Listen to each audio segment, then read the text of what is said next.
வணக்கம்ப்பா, எல்லாருக்கும் வணக்கம்.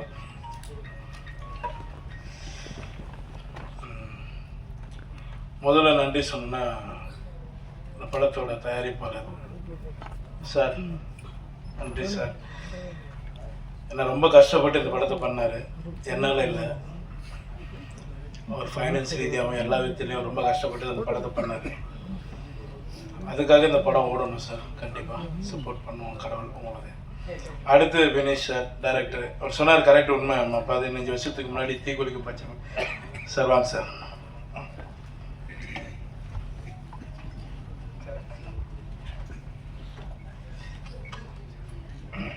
பேசுறீங்க சார்?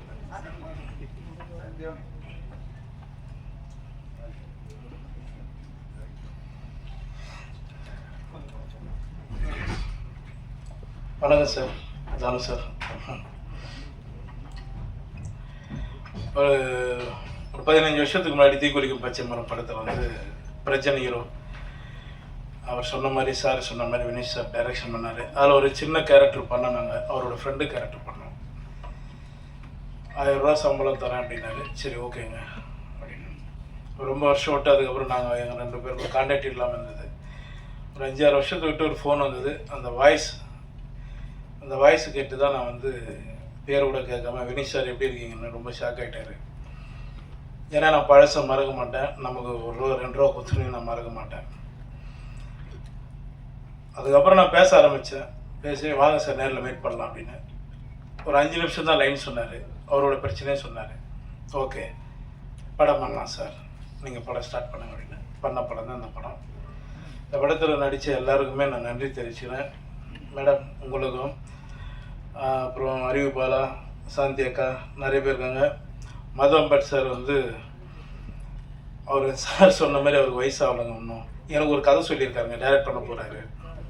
சொல்லிவிட்டு சார், சாரி சார் உங்களுக்கு தெரியாமல் ஒரு சரியான கதை சொல்லியிருக்காரு, சூப்பர் கதை சொல்லியிருக்காரு. அந்த படம் சீக்கிரம் நானும் சாரும் கண்டிப்பாக பண்ணுவோம். தனஞ்சய் சார் உங்களுக்கு ரொம்ப நன்றி சார். சார் உங்களுக்கு ரொம்ப நன்றி. ஏன்னா பயங்கர சப்போர்ட் பண்ணியிருக்காங்க இந்த படத்துக்காக. இந்த படம் ரிலீஸ் பண்ணுறதுக்கு தானு சாரும் தனஞ்சய் சாரும் நான் நன்றி தெரிவிச்சுக்கிறேன். சார் சொன்ன மாதிரி சார், நான் எங்கே சார் சம்பளம் ஃபிக்ஸ் பண்ணுறேன்? என் சம்பளத்தை தான் வெளியில் இருக்கிறவங்க எல்லோரும் ஃபிக்ஸ் பண்ணுறாங்க சார். என் சம்பளம் எனக்கு எவ்வளோன்னு தெரியாது சார். அந்த சுச்சுவேஷனில் தான் போயிட்டுருக்கேன். நீங்கள் சொன்ன மாதிரி நாங்கள் எல்லாம் சம்பளம் கம் பண்ணுறோம் சார். நீங்களே அனுப்புங்க சார், யார் ஒன்றாலும் அனுப்புங்க, நல்ல கதை கிட்ட அனுப்புங்க. சொல்கிற சம்பளத்தை நீங்களே வாங்கி கொடுத்துருங்க. அதை கேட்டால் தான் இங்கே எதிரி ஆயிரும். அதான் உண்மை. இப்போ நம்ம வந்து நேற்று முந்தனாலும் வரல, யார் வேணாலும் என்ன வேணாலும் பேசுகிறாங்க. என் அசிஸ்டண்ட்டு என்கிட்ட ஒரு 3-4 வருஷமாக ஒர்க் பண்ண ஒரு தம்பி ஒருத்தன் ஹீரோவை பண்ண போகிறேன்னு சொன்னான். ரொம்ப நல்ல விஷயம், போய் பண்ணுறா போட அப்படின்னேன். ஆனால் அதில் 2 நாள் ஒர்க் பண்ணலாம்ண்ணா, நீங்கள் எனக்கு ஒரு வாய்ப்பு கொடுத்தீங்கன்னா அது நல்லாயிருக்குண்ணா அப்படின்னா. சரி ஓகேடா, நான் யாரும் எவ்வளோ பேர் போகிறோம் வாடா அப்படின்னு சொல்லி சொன்னேன். அந்த படத்துக்கு தான் நான் 7 லட்சம் கட்ட 8 லட்சம் கட்டினாங்க. இது என் படம், நான் தான் வரணும், இல்லைன்னா தப்பு, நீங்களே என்ன தப்பாக எழுது. இது என்னோட படம். எனக்கு அவங்க சொன்னாங்க, நாங்கள் வந்துட்டோம். நான் சொல்லிட்டோம்மா, இன்றைக்கி பெரியவங்க இருக்காங்க, அவங்க இதில் சொல்லிட்டோம்மா. எனக்கு எவ்வளோ பேர் பணம் தரணும் தெரியுங்களா? லிஸ்ட் எடுத்து கொடுக்கட்டுங்களா? உங்களால் வாங்கி கொடுக்க முடியும்னா சொல்லுங்கள், நான் எடுத்து கொடுத்துட்றேன். ஏன் சார் உங்கள் லிஸ்ட் இருக்காண்ணா? என்ன கொடுங்க, கண்டிப்பாக கொடுங்க. இப்படி பேசாதீங்க. நாங்கள் சப்போர்ட் பண்ணி தான் நாங்கள் போயிட்டுருக்கோம். என்னை பொறுத்த வரைக்கும் நான் எல்லாருக்கும் சப்போர்ட் பண்ணிட்டுருக்கேன். இன்றைக்கி 50-60 கோடி சம்பளம் வாங்குகிற டைரக்டரும் கூட எங்கேருந்து ஆரம்பித்தாங்க நீங்கள் எல்லோரும் ஒரு முறை யோசிச்சிங்க, சரிங்களா? இந்த படம் ரொம்ப கஷ்டப்பட்டு, நான் ஜாஸ்தி பேசலை, எமோஷனல் ஆகலை, அப்படியே ஃப்ரீயாக விட்டுருவோம். பேசுகிறவங்க பேசட்டும், கடவுள் பார்த்துக்குவோம், அவ்வளோதான். நான் எதுவும் பேசலைங்க. இந்த படத்துக்கு சப்போர்ட் பண்ணி இந்த படத்தை எப்படியாவது நீங்கள் தான் ஜெயிக்க வைக்கணும். உங்களோட ஆதரவு எங்களுக்கு வேணும். ரொம்ப நன்றி, எல்லோரும் ரொம்ப நன்றிங்க. எனக்கு 6:30க்கு ஃப்ளைட்டு. நான் பெங்களூர் போகணும். அதனால தான் நான் 4:30 மணிக்கு போனேன்னு ஒரு 1/2 hour எக்ஸ்ட்ரா இருக்கேன். ரொம்ப நன்றிங்க, எல்லாருக்கும் ரொம்ப நன்றி. தேங்க்யூ. இந்தியாவிலே ஒரே ராஷ்டிரியம் தான், ஒரே அரசியல் தான். அதை நான் சொல்ல வந்து அது பொலிட்டிக்கலி மட்டும் இல்லை, அது சோஷியலி நிறைய விஷயங்கள் எல்லாமே ஒரே மாதிரி தான் இருக்கும். அதான் நான் சொல்ல வந்தேன். ஸோ என் பேச்சில் ஏதாச்சும் மலையாளம் கலந்து வரும்போது மன்னிச்சுக்கோங்க. இந்த படத்தை பற்றி நான் என் கஷ்டத்தை பற்றி பெட்ட பாடை பற்றி சொல்கிறதுக்கு நான் விரும்பலை. எல்லா ட்ரெய்லரில் வந்துக்கும் எல்லா ஆடியோவில் வந்துக்கும் அது நீங்கள் காதில் வாங்கிட்டே இருக்கும். அது புது கதையே கிடையாது. நான் அதை பற்றி எதுவுமே சொல்ல விரும்பலை. ஒரு முக்கியமான விஷயம், நான் வந்துட்டு 2013 தீக்குளிக்கும் பச்சை மரம்னு ஒரு படம் பண்ணியிருந்தாங்க. எதையும் தெரியாமல், இப்போ தெரியும் நான் சொல்லலை, எதையும் தெரியாமல் நாங்கள் ஒரு டீமாக வந்து எதுவுமே பேசக்கூட தெரியாமல் நாங்கள் இங்கே வந்து சினிமாங்கிற ஒரு பாசத்தை வச்சு அந்த ஒரு கான்ஃபிடென்ஸ் மட்டும் வச்சு, அந்த தன்னம்பிக்கை மட்டும் வச்சு வந்துட்டாங்க. நாங்கள் கொஞ்சம் பேர் வந்துட்டு 2013 தீக்குளிக்கும் பச்சை மரம் நிறைய கொஞ்சம் பேருக்கு இப்போவும் தெரியும்னு நினைக்கிறேன். அந்த படத்தை பற்றி நிறைய விமர்சனம் எல்லாம் நல்லா வந்துட்டு இருந்தாங்க. ஆனால் கமர்ஷியலி பெருசாக போல எங்களுக்கு அந்த ப்ரமோஷனை பற்றி தெரியல. நான் இது சொல்ல வர்றதுக்கு காரணம் ஒன்றும் இல்லை. அன்னைக்கு ஒரு ஜூனியர் நடிகராக வந்திருந்தாங்க. ஒரு கிட்டத்தட்ட 300-400 பேர் வந்திருந்தாங்க. என்கிட்ட சார் எனக்கு ஒரு வாய்ப்புன்னு சொல்லிட்டு. ஸோ என்னோட மேனேஜர் மூலமாக இன்னொருத்தர் வந்துருந்தாங்க. வந்து சார் எனக்கு ஒரு வாய்ப்பு கிடைக்குமான்னு கேட்டேன். கண்டிப்பாக அவரை பார்த்தபோது எனக்கு ரொம்ப வித்தியாசமாக தெரிஞ்சிச்சு. அவர் ஃபேஸ் பார்த்துட்டு, அவர் பேச்சு பார்த்துட்டு எல்லாமே. இப்போ நான் சொன்னேன், சரி நான் உங்களுக்கு ஒரு வாய்ப்பு தரேன், 400 பேர் வெளியே நிற்கிறாங்க, ஒரு வாய்ப்பு தரேன், நான் ஒரு ஓப்பனாக சொல்கிறேன், இப்போ சொல்கிறதுக்கு தப்பு இல்லை, ஒரு 1000 rupees நான் பர் டே வச்சுட்டு தரேன்னு சொன்னேன். 25 நாள் இருந்தாங்க. அப்போ என்கிட்ட கேட்டேன், சார் அதாவது 1000 சார், நான் 1-2 படம் ஆல்ரெடி நடிச்சிருக்கு சார், நீங்கள் 2000 ஆக்க முடியுமா கேட்டேன். நான் சொன்ன வார்த்தை சொல்கிறதுக்கு எனக்கு இப்போவுமே அந்த தப்புன்னு தோணலை. நீங்கள் நடிக்கணும்னா நடிச்சுக்கோங்க, இல்லை அப்படியே ஓடி போயிடும் அப்படின்ட்டாங்க. அது அவர் தான் இந்த யோகி பாபு. எப்படி இருக்கு நீங்கள் பாருங்க. ஆனால் 5 வருஷம் 6 வருஷத்துக்கு அப்புறம் தாண்டி நான் யோகி பாபுஜி சௌக்கியமானு கேட்ட போது ஃபோன் மெசேஜ் கூட அவர் சேவ் பண்ணல, என் நம்பர் என்னன்னு தெரியாது, என் குரல் பார்த்த போதே புரிஞ்சிச்சு.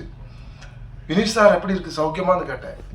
நான் அந்த படம் பண்ணி ஒரு 5-6 வருஷம் ஃபினான்ஷியலி நிறைய சிக்கல் இருந்த டைமில் தான் அவர் சொல்கிறது. எனக்கு ரொம்ப சந்தோஷமாயிடுச்சு. அதுக்கப்புறம் ஒரு வருஷம் தாண்டி தான் நான் இந்த கதையை பற்றி பேசினேன். இந்த கதையை பற்றி எதுவும் பேசலை, நான் எனக்கு ஒரு கதை சொல்ல வேண்டியதாக இருக்குன்னு மட்டும் தான் சொன்னேன். அப்போது போகும்போது இது கூட சேர்ந்து நான் ப்ரொடியூசரை பற்றியும் சொல்லணும். என்னென்னா போகும்போது நான் ப்ரொடியூசர்கிட்ட சொன்னேன், ஜி நான் யோகி பாபுஜி என்னோட நல்ல நண்பன், இப்போது என் மேலே நிறைய பாசம் வச்சுருக்காங்க, நான் ஒரு கதை அவர்கிட்ட தான் சொல்ல போகிறோம், மறுபடியும் நான் தமிழ் படம் பண்ணுற மாதிரி இருக்குது, அவர் டேட்டு சொல்லிட்டீங்கன்னா தரேன்னு சொல்லிட்டீங்கன்னா நீங்கள் ஓகேவான்னு கேட்டேன். அப்போ என்னதை விட டெய்லி 2 தடவை 3 தடவை படம் பார்ப்பாங்க. தமிழ் படமாக இருக்கட்டும், மலையாள படம், ஹிந்தி படமாக இருக்கும். இப்படிப்பட்ட ஒருத்தரை நான் உலகத்திலே பார்த்தேன். நான் சும்மா சொல்லலை, நம்ம ப்ரொடியூசர் அந்த மாதிரி ஒரு ஆள். காலையில் பார்ப்பாங்க, சாப்பிடும்போது பார்ப்பாங்க, பாத்ரூம் போகும்போது பார்ப்பாங்க, எப்பவுமே பார்த்துட்டு இருக்கு இவர்.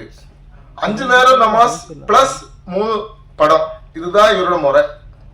இது எனக்கு எல்லா உலகத்துல எல்லா படம் இவர் பார்த்துட்டு தான் இருக்கு. அவ்வளோ அப்டேட்டா இருக்கு. நீங்க பேசும்போது எல்லாமே அப்படி இல்லைன்னு உங்களுக்கு தோணலாம், ஆனால் அது அப்படியே கிடையாது.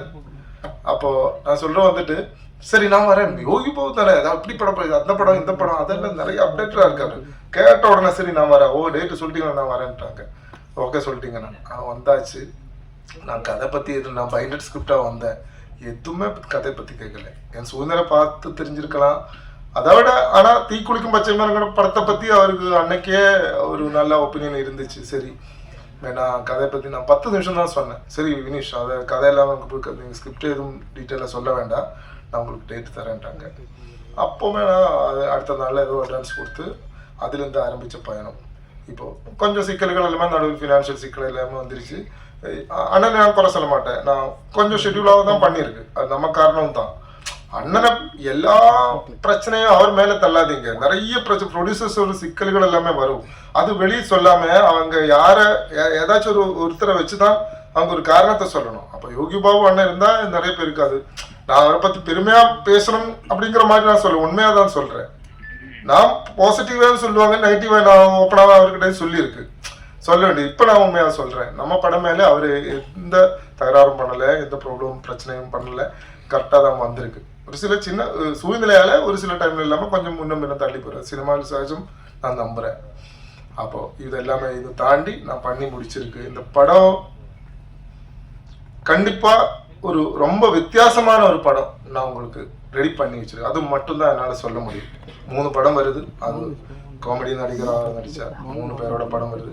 ஆனா யோகி பாபு அண்ணனோட வாழ்க்கையில இப்படிப்பட்ட ஒரு படம், இப்படிப்பட்ட ஒரு ஜானர் இது வரைக்கும் பண்ணல. சிரிப்பு என்னங்கிறத கூட தெரியாது அப்படிங்கிற மாதிரி இருக்கிற ஒரு கேரக்டர் தான் அவர் இந்த படத்துல பண்ணியிருக்காரு. ஸோ ஒரு நடிகராக ஒரு போயிட்டு இருக்கும்போது ஒருத்தரோட பயணத்தில் வித்தியாசமான இதெல்லாம வாய்ப்புகள் எல்லாமே வந்து சேரும், கேரக்டர் ரோல்கள் எல்லாமே வந்து சேரும். அப்படிப்பட்ட ஒரு கேரக்டர் ஒரு டேர்னிங் பாயிண்ட் நான் நம்புறேன். அது வெற்றி கிடைக்குமா இல்லையாங்கிறது மக்கள் தான் முடிவு பண்ணணும். நீங்கள் படம் பார்த்துட்டு அது சொல்லுங்க. அதை தாண்டி நான் இங்கே வந்தாச்சு, எனக்கு எதுவும் தெரியாத சூழ்நிலையில 10-15 வருஷமா நான் இங்கே ஒரு தமிழ்நாடுக்கார மாதிரி தான் இருக்கு. போயிட்டு வந்துட்டே இருக்கு. எனக்கு எல்லா பிரச்சனத்திலும் அதை தாண்டி ஃபஸ்ட்டு வந்து நான் நன்றி சொல்கிறது வந்துட்டு என் ஃபேமிலி, என் ஒய்ஃபு இப்போ என் கூட இருக்கிறாங்க, வந்திருக்காங்க ஊர்லேருந்து. அவர் எல்லா பிரச்சனை நம்ம ஒரு கலைஞனாக நம்ம ஒரு பயணம் பண்ணும்போது நம்மளை சப்போர்ட் பண்ண வேண்டியவங்க ஃபஸ்ட்டு வந்து ஃபேமிலி. இந்த ஃபேமிலி இல்லைன்னா எதுவுமே பண்ண முடியாது. இங்கே சாலிகிராமத்தில் எல்லாமே நான் நிறைய பேரை பார்த்துருக்கு. எனக்கு ரொம்ப கஷ்டமாக தோணும். எத்தனை பேர், ஆயிரக்கணக்கான 100கணக்கான பேர் இருக்குங்க, நான் டைரக்ட் பண்ணணும்னு சொல்லிட்டு நிறைய பேர் அலைஞ்சிட்டே இருக்காங்க. அவங்க சாப்பாட்டு கூட வழி இல்லாமல் அலைஞ்சிட்டே இருக்காங்க. அப்புறம் தானே ஒரு கல்யாணம் பண்ணணும், பசங்க அப்படிங்க ஃபேமிலி, குட்டி குடும்பம் எல்லாமே. ஸோ மேரேஜ் எல்லாமே முடித்தவங்களுக்கு ஒரு ஒரு கலைஞராக பயணம் பண்ணும்போது கண்டிப்பாக நிறைய சிக்கல்கள் வரும். அதெல்லாமே தாண்டி நம்ம கூட நிற்கிற ஒரு லைஃப் பார்ட்னர் இருந்தால் கண்டிப்பாக அந்த ஒரு டைரக்டராக இருந்தாலும் யாராக இருந்தாலும் சரி அவங்களுடைய பயணம் ஈஸியாக கொண்டு போகலாம். அது ஒன்று. அதான் நான் ஃபஸ்ட் நன்றி தெரிவிக்கிறது. ரெண்டாவது வந்து அண்ணன் எனக்கு டேட்டு கொடுத்து நான் சொல்லியாச்சு. அப்புறம் வந்துட்டு ஜாக்கிர்னா இப்போ இவரை பற்றி நான் என்ன சொல்கிற மாதிரி இல்லை. ஒரு எந்த படமாக இருந்தாலும் சரி நான் நம்புகிறேன், producer is the number 1. Producer இல்லைன்னா ஒரு படம் இல்லை. சினிமா அப்படின்னா ஃபர்ஸ்ட் நம்ம ப்ரொடியூசரை தான் மதிக்கணும். அது யாரா இருக்கட்டும், அவர் எக்ஸ்பீரியன்ஸ் இருக்கலாம், இல்லாமல் கூட இருக்கலாம். ப்ரொடியூசரை நம்ம ஃபர்ஸ்ட் நம்ம ஒரு ப்ராமினன்ஸ் கொடுத்து அவங்களுக்கு ஒரு முக்கியத்தை கொடுத்து அவங்க தான் பெரியவங்க என்ன நம்ம வைக்கல. ஏன்னா நம்ம சாப்பாட்டுக்கு சோத்து அவர் தானே தருது. ஒரு நிறைய எல்லாருக்கும் இப்போ ஒரு ப்ரொடியூசர் மூலமாக தானே நம்ம எல்லாரும் நிறைய பேர் இங்கே இப்போ மேடையில் உட்கார்றதுக்கு காரணமே அவர் தானே. ஸோ அந்த ப்ரொடியூசரை நம்ம எல்லாருமே பாராட்டணும், எல்லா ப்ரொடியூசர்ஸையும் பாராட்டணும். அவங்களுக்கு தான் நம்ம முக்கியத்துவம் கொடுக்கணும். இல்லைன்னா சினிமா உலகமே கெட்டு போயிடும். அது ஆர்டிஸ்டாக இருக்கட்டும், டெக்னீஷியன்ஸாக இருக்கட்டும், அவங்களுக்கு முக்கியத்துவம் கொடுத்து ப்ரொடியூசரை நம்ம 2வது அப்படிங்கிற மாதிரி நம்ம யோசிச்சா கண்டிப்பாக சினிமா உலகமே கெட்டு போயிடும். நான் நம்புறேன். மலையாளமாக இருக்கட்டும், தமிழாக எந்த லாங்குவேஜாக இருக்கட்டும். ஸோ அதனால என்னோட நன்றி சாக்கிர் பாய் மேலே. 2வது வந்துட்டு எனக்கு ஒரு ப்ரொடியூசர் வந்தாச்சு. படம் பாதி போகும்போது படம் கூட நிப்பாட போகிறேன் அப்படிங்கிற சூழ்நிலை இருக்கும்போது படம் கூட பார்க்காம, ப்ரிவ்யூ கூட பார்க்காம அவர் சரி தம்பி நான் உங்களை நம்புகிறேன், நீங்கள் சொல்கிறது நான் நம்புகிறேன், நான் ப்ரொடியூசராக ஜாயின் பண்ணுறேன்னு சொல்லி சரவணன் சார் இப்போது வர முடியல, அவர் தம்பி தான் வந்திருக்கா. அவர் மலேசியாவில் இருக்க, வெளியூரில் இருக்கா. அவர் ஜாயின் பண்ணியாச்சு. ஸோ அவர் மேலே நான் ஒரு பெரிய நன்றி தெரிவிக்கிறேன். அப்புறம் வந்துட்டு மது அம்பாடி சார், நான் எல்லோரும் சொல்லியாச்சு. 4 தடவை நேஷ்னல் அவார்டு கிடைச்சானுங்க. 15-16 வாட்டி ஸ்டேட் அவார்டு, எல்லா லாங்குவேஜஸ்லும். இப்போ ஸ்டேட் அவார்டு கிடைச்ச, இத்தனை அவார்ட்ஸ் கிடைச்ச ஒருத்தர் இப்போ லைவாக இருக்கிறவங்க எத்தனை பேர் இருக்குங்கிறது எனக்கு தெரியாது. எனக்கு தெரிஞ்சது சார் மட்டும்தான். மட்டும் இல்லை, அவர் 76 வயசாச்சு. நீங்கள் வரும்போது இல்லை அங்கே மைக்கு கொடுத்துடலாம் சொன்னேன். அதெல்லாமே அவரை பொறுத்த வரைக்கும் அசிங்கம் அப்படி சொல்கிறது. என்னன்னா அவர் ஒரு மலை கூட ஏறுவார், இப்போ கூட ஏறுவார். 76 வயசுல செம்ம அப்டேட்டடாக இருக்குங்க. உலகத்தில் என்ன நடந்துட்டு இருக்குங்கிறது அவர் தெளிவாக லேப்டாப் வச்சு அப்படியே பார்த்துட்டே இருக்கும். 3-4 மணி நேரம் தான் தூக்கம். நீங்கள் பார்க்குற மாதிரியே இல்லை அவர். ஸோ லேப்டாப் செம்ம ஃபுல்லாக அப்டேட்டாக இருக்கும். எது புது கேமரா வந்திருக்கா, என்ன சாஃப்ட்வேர் புதுசாக வந்திருக்கு, எல்லாமே அப்டேட்டாக இருக்குது. ஸோ அதெல்லாமே பார்க்கும்போது நம்மளெல்லாமே இப்போவுமே வயசாச்சுன்னு தோணுது. ஸோ அது எங்களுக்கு எல்லாமே ஒரு பெரிய அற்புதம். ஸோ அவருக்கு ஒரு பெரிய நன்றி தெரிவிக்கிறேன். ஸோ அதை தாண்டி இங்கே வந்தபோது நான் தானு சாரை போய் பார்த்தேன். தானு சார் என் மேலே எதுவும் பாசம் வைக்க வேண்டிய அவசியமே கிடையாது அவருக்கு. ஆனால் தானு சார் என் கூட நின்று இது வரைக்கும் சப்போர்ட் பண்ணியாச்சு. ஸோ ஆடியோ அவர் தான் எடுத்திருக்காங்க, எல்லாமே நிறைய விஷயங்கள் அவர் எனக்கு சப்போர்ட் பண்ணியிருக்காங்க. இப்போ பிவிஆர் மூலமாக டிஸ்ட்ரிபியூட் பண்ண போகிற படம், கேரளாவில் கூகுள் மூலமாக டிஸ்ட்ரிபியூட், எல்லாத்துக்குமே காரணம் அவர் தான். நான் ஒரு பெரிய என்னோட ஒரு பெரியவருங்கிறதுல ஒரு அப்பா மாதிரி நான் அவரை வைக்கிறேன். பிலீவ் எனக்கு வந்து அவ்வளோ பாசம் அவர் மேலே இருக்குது. அவர் வர முடியல, இன்னைக்கு அவருக்கு கொஞ்சம் பிஸியாக வெளியூராக இருக்குங்கிறதுனால முடிஞ்சா வரேன்னு சொல்லியிருக்கு. அவர் மேலே நான் நன்றி தெரிவிக்கிறேன். அதே மாதிரி என்னோட நண்பன், அன்புக்குரிய நண்பன் ஆறுமுகம் தலைவர், ஆறுமுகம் தலைவர் இங்கே இருக்கிறாங்க. மதுரையிலேருந்து எனக்காக மட்டும் வந்திருக்காங்க. என்னோட எல்லா கஷ்ட காலத்திலையும் கஷ்டத்திலையும் என் கூட இருந்திருக்காங்க அவர் அன்புக்குரிய நண்பர். அவருக்கு நான் பெரிய நன்றி தெரிவிக்கிறேன். அது மாதிரி இப்போ நான் 1 மாதம் மட்டும்தான் பார்த்தது. ஆனால் இங்கே வந்துட்டு நான் தனஞ்சன் சார் மாதிரி ஒரு இடத்துல நான் பார்த்ததே கிடையாது. மது சாரை பற்றி நான் சொல்லியாச்சு, செம்ம அப்டேட்டடாக இருக்கணும். இவ்வளோ அப்டேட்டடாக இருக்கிற ஒரு ப்ரொடியூசரை நான் இது வரைக்கும் நான் பார்த்தது கிடையாது. அஸ் அ ப்ரொடியூசர் இனிமே தான் அவரோட நிறைய விஷயங்கள் நம்ம தமிழ் உலகத்துக்கு இன்னும் பெருசாக தெரியும். நிறைய அவர் பண்ணியாச்சு, அது தெரியாத விஷயம் கிடையாது. நாலு சார் மாதிரி தான் வரும். ஆனால் இதுக்கு மேலே அவர் வரப்போகிறேன்னு இன்னும் நிறைய பண்ண வேண்டியது இருக்குது, பண்ண போகிறேன்னு நான் நம்புகிறேன். எனக்கு ஒரு மிகப்பெரிய நன்றி நான் அவருக்கும் தெரிவிக்கிறேன். ஸோ அடுத்தது வந்துட்டு எனக்கு என் கூட நின்றவங்க நிறைய பேர் இருக்குது, நடிகர்கள் எல்லாரும் சப்போர்ட் பண்ண, ஒருத்தர் கூட சப்போர்ட் பண்ணாமல் எதுவும் இருக்கலை. இந்த அருவிபாரா சொல்லியாச்சு, நான் ஏதோ கோபம் வந்துருச்சு. ஆமாம், ஷூட்டு போயிட்டு இருக்கும்போது டக்குன்னு அவனுக்கு கால் வந்துருச்சு, அவன் போயாச்சு. ஸோ ஒரு லாஸ்ட் ஷார்ட் இருந்துச்சு, அது பண்ண முடியலை. நான் அவங்ககிட்ட சொன்னேன், திட்டினேன், நிறைய திட்டினேன். ஆனால் கடைசி தான் எனக்கு தெரிஞ்சிச்சு, அந்த ரஜினி சாரோட படத்தை வேட்டையும் படத்தில் அவன் செம்மையாக நடிச்சிருக்கேன். அவர் அப்போ தான் எனக்கு தெரிஞ்சிச்சு இதுக்காக அவன் ஓடி போயதுன்னு. ஸோ அதனால நான் அவர் மேலே எந்த கோபம் எனக்கு அவருக்கு இல்லை. மற்றவங்களை எல்லாமே ஸ்ரீதராக இருந்தாலும் ஸ்ரீதரில் செம்மையாக பண்ணியிருக்கு. கல்கி, வாசந்தி அக்கா, மேனகா, குறிப்பாக வந்து சாந்தி ராவ் ஹீரோயினா செம்மையாக சூப்பராக அவர் சப்போர்ட் பண்ணியிருக்கு. அப்புறம் டெக்னீஷியன்ஸ் பற்றி சொல்லிட்டிங்கன்னா Sabu Joseph is brilliant technician, editor மட்டும் இல்லை, அவர் நேஷனல் அவார்டு வின்னர், உங்களுக்கு தெரியும். அவர் செம்மையாக சப்போர்ட் பண்ணியிருக்கான். அதை விட என்னோட மிகப்பெரிய நண்பன் SN அருணகிரி, அவர் மேலே நான் என் கோ ப்ரொடியூசர் வந்ததுக்கும் என் கூட எவ்வளோ நாள் கூட பயணம் பண்ணுறதுக்கும் எல்லாமே அவர் செம்மையாக சப்போர்ட் பண்ணி, என் கஷ்டத்தில் எல்லாமே கூட இருந்தது. அவர் மேலே நான் பெரிய நன்றி தெரிவிக்கிறேன். அதே மாதிரி வந்துட்டு S ஐயப்பன், அவர் ஒரு சாதாரண ஆர்ட் டைரக்டர் கிடையாது. இனிமேல் தான் அவங்க பேர் நிஜவேகன் எல்லாமே அவர் தான் பண்ணியிருக்கார். இனிமேல் தான் அவர் பேர் இன்னும் பெருசாக வரும். அவருக்கு ஒரு பெரிய வாழ்த்துக்கள். அதே மாதிரி மிரட்டல் செல்வா, எனக்கு குளிக்கும் பச்சை மரத்துலேருந்து அவர் அந்த படத்திலும் செம்மையாக பண்ணியிருக்கு. இந்த படத்தில் ஃபுல்லாக அவர் ஒரு டெக்னீஷியனாக வரல, அவரால் முடிஞ்சதை அவர் பண்ணி போயிருக்கு. பணம் அது இது எதுவும் பெருசாக என்கிட்ட அப்படிங்கிற மாதிரி பேசி அவர் எதுவும் என்கிட்ட பிடிச்சி வாங்கலை. அது எல்லாமே செம்ம சப்போர்ட் பண்ணியிருக்காங்க. எனக்கு மேனேஜர் ரவி முத்து என் கூட 3 வருஷமாக என் கூட இருக்குது. எல்லா பிரச்சனையிலும் அவர் கூட இருந்திருக்காங்க. அவருக்கு நன்றி தெரிவிக்கிறேன். அது மாதிரி அனாமா, குறிப்பாக வந்துட்டு அவர் என் டைரக்டோரியல் டீம் 3 வருஷத்துக்குள்ள நிறைய பேர் மாறிடுச்சு. நான் அவரை எந்த குறையும் சொல்ல முடியாது. போயிட்டே இருக்கும்போது நடுவில் வேற படம் வரும். ஸோ அந்த படத்துக்கு அவர் போய் தான் ஆகணும். ஸோ ஒரு 6, 8, 9 பேர் வந்திருக்காங்க. எல்லாரும் சூப்பராக என் கூட சப்போர்ட் பண்ணியிருக்கு. அவருக்கு நான் நன்றி தெரிவிக்கிறேன்.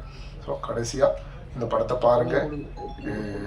எல்லா படமும் வெற்றி கிடைக்கணுங்கிறது தான் நம்மளும் நம்புகிறேன். இப்போ 3 படம் அப்படிதான் வருது. அடுத்த 16ஆம் தேதி 3 படமும் வெற்றி அடையட்டும். ரொம்ப சந்தோஷம், நன்றி, மகிழ்ச்சி. அதை பண்ணுறேன்னாரு. அப்படிப்பட்ட ஒரு நல்ல ஒரு மனித தம்பி, அப்படிப்பட்ட ஒரு மனது உங்களுக்கு எந்த காலத்துலேயும் மனச்சோறு வரக்கூடாது, எந்த சூழ்நிலையும். ஏன்னா திரையுலகுக்கு நீ அவசியம் தேவை. ஆகவே ஜோரா கையை தட்டுங்க. ஜோரா பிரமாதமாக ஒரு நல்ல கமர்ஷியலான ஒரு படம். அந்த இயக்குனரும் அந்த தயாரிப்பாளரும் என் அலுவலகத்துக்கு அடிக்கடி வருவார்கள். இந்த நிமிஷம் வரலாம் அவங்களுடைய பேர் தெரியாது, எனக்கு உண்மையிலே தெரியாது. ஆனால் அவங்க வந்தால் வரவேற்று உபசரித்து என்ன செய்யணுமோ செஞ்சு பண்ணி தருவேன். அந்த மாதிரி தெலுங்குக்கு மிகப்பெரிய நன்மை செய்யறதுக்காக சில பேர் அவதித்திருக்காங்க. அதில் தம்பி ஜனதேயனும் ஒருத்தர். ஆகவே எல்லாரும் நலம் பெறணும், வளம் பெறணும். இந்த படம் மாபெரும் வெற்றி அடைய வாழ்த்துக்கள். நன்றி, வணக்கம்.